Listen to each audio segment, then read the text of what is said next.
Impeach na ng Kamara si Vice President Sara Duterte. Alamin ang buong detalye sa report ni MJ Mandihar. There is a motion to direct the Secretary General to immediately endorse to the Senate the impeachment complaint, having been filed by more than one-third of the membership of the House, or a total of 215 members. Is there any objection? I object, Your Honor. Chair hears none. Di pala ako sali. Motion is approved. The Secretary General is so directed. Tuluyan ng inapurbahan ng Kamara ang impeachment ni Vice President Sara Duterte. 205 kongresista. Tuwan-tuwa pa itong si Ngiwi, oh. Oy, Ngiwi! Tumabi ka nga dyan. Ayusin mo nga yung book mo, nakakairita para ka hindi congressman. Rapper ka ba? Tuloy. Boto pabor sa impeachment ng bise. Higit sa 103 boto na kinakailangan upang agad na madala sa Senado ang Articles of Impeachment. Dahil dyan, hindi na ito idadaan sa committee level para suriin kung may sapat na basihan ng reklamo. Nako. Ayon sa Article 11, Section 2 ng 1987 Constitution, Ano? ang mga sumusunod na opisyal ay maaring ma-impeach. Ngayong na-shortcut ang proseso, nasa Senado na ang bola para magsagawa ng impeachment trial katulad ng isang korte. Naku. Ang mga senador ang tatayo o magsisilbing hukom, habang ang House of Representatives ang magsisilbing prosecutor. Naku. Ang akusado ay may karapatang magdepensa laban sa mga paratang. Para makonvict at mapatalsik sa pwesto ang isang opisyal, kailangan ng 2/3 ng mga senador o hindi bababa sa 16 sa 24 na senador. Kung hindi ito umabot sa kinakailangang boto, ang opisyal ay mananatili sa pwesto. Tinawag naman ni Davao City 3rd District Representative Isidro Ungab na isang diversionary tactic ang impeachment. Yun. Saad niya, nais lamang ng administrasyon na pagtakpan ang kontrobersyal na issue sa 2025 BICAM report. Para naman kay Congressman Paulo Pulong Duterte, kapatid ni VP Sara, ang impeachment ay isang desperado at politically motivated na hakbang. Correct. Binalaan din ni Kong Pulong ang administrasyon. Aniya, asahan na matinding pagtutol ng publiko. Naku po, patay kayo Natitiyak din dyan. ng kongresistang Duterte na hindi magtatagumpay ang administrasyon sa paninira sa kanya nakababatang kapatid. Sa ngayon, wala pang inilalabas na opisyal na listahan ng Kamara sa 205 kongresistang pumabor sa impeachment laban sa Vice-Presidente. Yan yung kanina, pero lumabas na ho yan. Ito yung tatay yung mag-prosecute to kay BP Sara Duterte. Antong bihira. Si Akop. Ayop. No comment. Samantala, nagtalaga Si naman Joel Chu. House prosecutors nahaharap sa paglilitis Dapat sinama nyo na si Abante. Isa pa yung wala sa hulog. kay VP Sara. Karamihan sa kanila ay miyembro ng House Quadcom na naunang nag-imbestiga sa issue ng Si Isabel Samor. Sus. Agoy talaga naman, talay. Potential at Intelligence Funds. Para sa Diyos at sa Pilipinas kong mahal, MJ Mondihar, SM9 News. Ayun, yan Alam nyo, ito ho yan isa pang itakil ho natin dito kung papaano yung magiging proseso. Okay?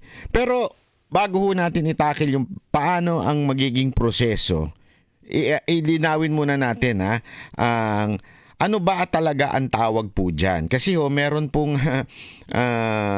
pong isang nag-comment po kasi ako, naglagay ako doon. BP Sara impeach na with ED. Aba, may nag-comment. Sabi niya, banat ba'y mali yan? Hindi pa po impeach si BP Sara. Kaya hindi dapat impeach with ED. Sandali, basahin ko nga sa inyo. Hindi ko na lang ipopost kung sino ho siya kasi Duterte supporter naman to, kaya lang kulang lang siya kaalaman at nagbida-bida lang. Okay? Sabi niya, Oo nga. Sabi niya, hindi po siya impeach with ED. Nasa proseso pa lang kasi dadaan pa yan sa hearing ng Senado.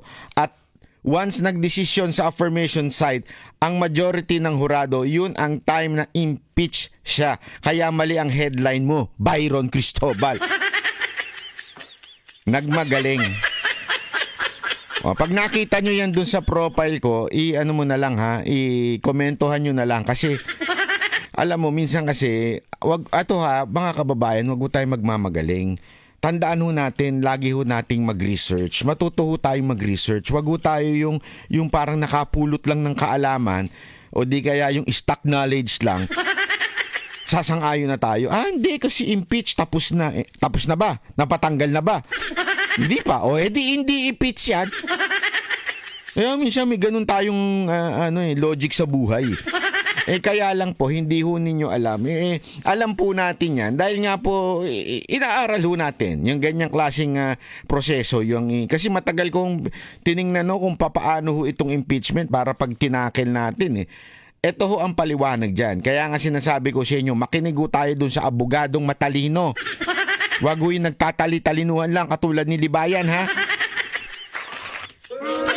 Di ba? Eto pakinggan po natin itong paliwanag ni Attorney Trixie uli about the impeachment. Wala pa po tayong kasiguruhan tungkol doon. Ngunit ang hinahabol nila dito ay na-impeach na nga si VP Inday. Impeach na nga. ED. Ngayon, papaliwanag niya bakit. Alala ko lang po sa inyo, ang impeachment po, yung charge. Okay? Hindi impeachment ang tawag doon sa pagtanggal. Tanggal. Oo. Hindi ang tawag dun sa pagtanggal ay impeach. Okay? Iyon po ay tanggal. Okay? Remove from the office. Okay? Yun po ang tawag dun. Yung impeach, pag sinabi mong with ED, tapos na. Yun ho yung charge. So pag sinabi mong na-impeach na siya ng Kamara, na-charge na siya ng Kamara, kaya haharap na sa korte. Nagigets ninyo? Sino ho yung korte? Senado. Okay? Although may confusion lang kasi nga ang tawag din po doon sa Senado is impeachment trial. Okay?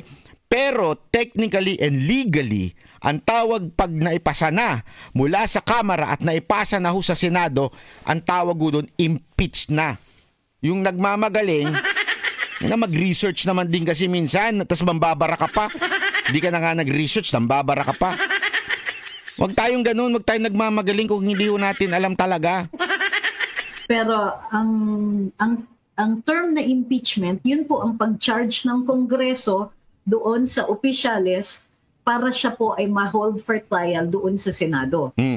Dito sa Pilipinas, ang tawag nila doon sa trial sa Senado ay impeachment trial or impeachment court. Pero sa totoo lang, mali yun. Kasi yung impeachment nga is really what happens in Congress.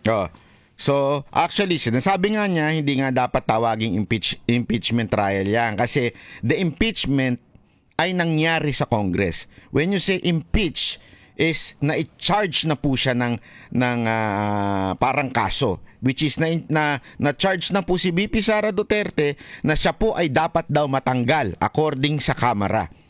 So, dinala na sa Senado. So, impeach na with ED. Okay?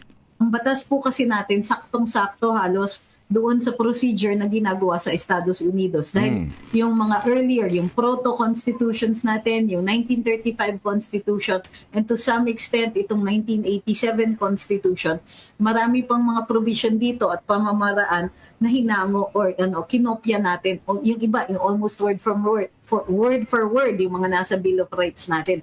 Galing sa US Constitution yan. Kaya ulitin ko po, impeach na po si VP Inday kasi impeach na po, okay? With ED, impeach na po si VP Inday. Charge na siya ng Kongreso. Yan. Okay, nililinaw lang po natin para pag tayo nagsalita din pag sa social media, mas maganda mayroon tayong sapat na kaalaman. Okay? Impeach na po si VP Sara Duterte. Okay?